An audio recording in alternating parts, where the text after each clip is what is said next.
मनुष्य तभी हैं जब दूसरे की दर्द, दूसरे की तकलीफ और पीड़ा को देखकर हम भी पीड़ित होते हैं, तब शायद ये माहौल बदले। लेकिन फिलहाल ऐसे परिवेश में ये बुद्ध का देश भले है, लेकिन आज बुद्ध के विचार बिल्कुल विलुप्त हो चुके हैं। मुझे नहीं लगता है कि कोई शांति प्रिय तरीके से इस प्रकार के रास्तों से हटेगा। तो इसीलिए मेरा मानना है कि जो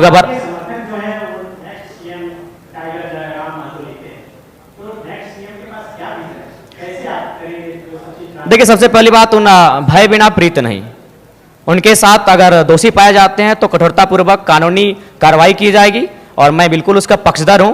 क्योंकि अगर एक व्यक्ति पे कार्रवाई होती है और उस कार्रवाई से अगर हजारों स्टूडेंट को एक उम्मीद मिलती है, अगर एक व्यक्ति पे कार्रवाई होती है और हजारों किसानों की खुशहाली आती है, तो मुझे लगता है उस व्यक्ति पे कार्रवाई होनी चाहिए। और मैं अपना एक अनुभव बताना चाहूँगा। हालांकि ऐसे मंचों पे जहाँ एकेडमिक लोग आके सुन रहे हैं, इंटेलेक्चुअल लोग आके सुन रहे हैं, नहीं बोलना चाहिए, लेकिन मुझे मेरा जो कैरेक्टर है वो सबके सामने मैं आपको बताना चाहूँगा। ये बेरमो कठारा की घटना है। वहाँ एक व्यक्ति का अटेंडेंस रोक दिया जाता है, पंच ब्लॉक कर दिया जाता है, जो नौकरी का प्रावधान होता है कोलियरी में। वो व्यक्ति हमारे पास आता है, आके हमें सुनाता है कि भैया ऐसा ऐसा बात है, मेरा कसूर इतना है कि झारखंडी है और हमें मतलब मेरा पंच को ब्लॉक कर दिया गया है, मेरे अटेंडेंस को रोक दिया गया है, तो कुछ उपाय किया जाए। तो हम उनको फोन लगाते हैं, तो हमने परिचय दिया कि सर ऐसा क्यों करते हैं, गरीब आदमी है, बड़ी मुश्किल से रोजगार चलता है, तो इनको पुनः रख लिया जाए। तो उधर से आवाज आई कि आप कौन बोल रहे हैं? तो हमने कहा कि हम जयराम कुमार महतो बोल रहे हैं, वर्तमान में गिरिडीह लोकसभा लड़े हैं।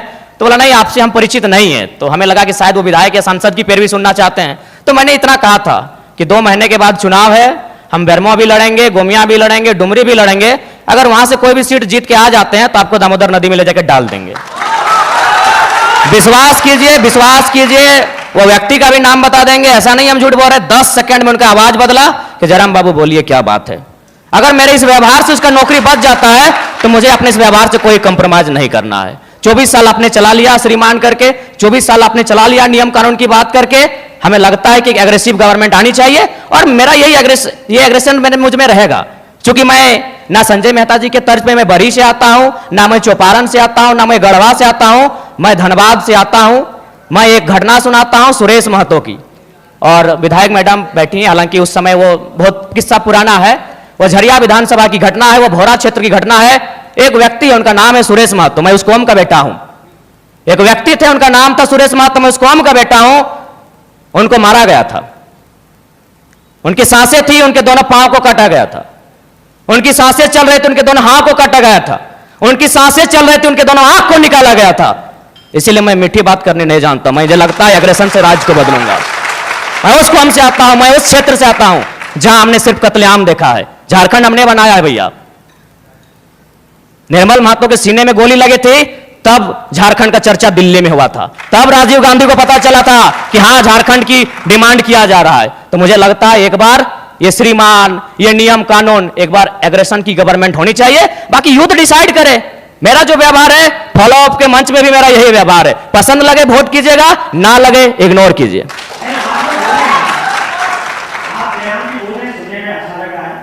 नहीं, सुनने में नहीं। आप तब झारखंड राज्य को नहीं समझते सन्नी जी, नहीं, आप नहीं समझते झारखंड राज्य को। सुनने में अच्छा नहीं लगता, यही रियलिटी है। क्या जानते हैं आप झारखंड राज्य को महोदय? आप क्या जानते हैं झारखंड राज्य को? हम उस राज्य से आते हैं जहां एक सांसद ने सीने में 12 गोली खाई थी। हम उस झारखंड से आते हैं जहां MP member of parliament Sunil Mahato ने 1, 2, 3, 4, 5, 6, 7, 8, 9, 10, 11, 12 गोली खाई थी सांसद ने। क्या सुनने में अच्छा लगता है? तब आप झारखंड को नहीं जानते हैं। एग्रेशन मतलब यही है, कठोर डिसीजन, त्वरित कार्रवाई। आज कार्रवाई किस पे होती है? एक ठेला पे काम करने वाला है, तुरंत कार्रवाई होगी। एक मजदूर है, पुलिस तुरंत कार्रवाई करेगी। आपकी कार्रवाई उस समय काहे नहीं होती है? जब बड़े बड़े लोग आपकी गिरफ्त में आते हैं, बड़ी बड़ी मछलियां जाल में फंसती हैं, क्यों कार्रवाई नहीं होती? हम लोग आते हैं तो छोटा रहे या बड़ा रहे, जो गलत रहेगा उस पर कार्रवाई होगी। एग्रेशन का मतलब है कठोर डिसीजन। एग्रेशन का मतलब है कोई दबाव नहीं। एग्रेशन का मतलब है कॉर्पोरेट से कोई भय नहीं। एग्रेशन का मतलब है अमीरों के चंदे से पलना नहीं। एग्रेशन का मतलब होता है निडर होकर, निष्पक्ष होकर झारखंड के मुद्दों पे बात करना, झारखंड के मुद्दों के समाधान करने के लिए प्रयास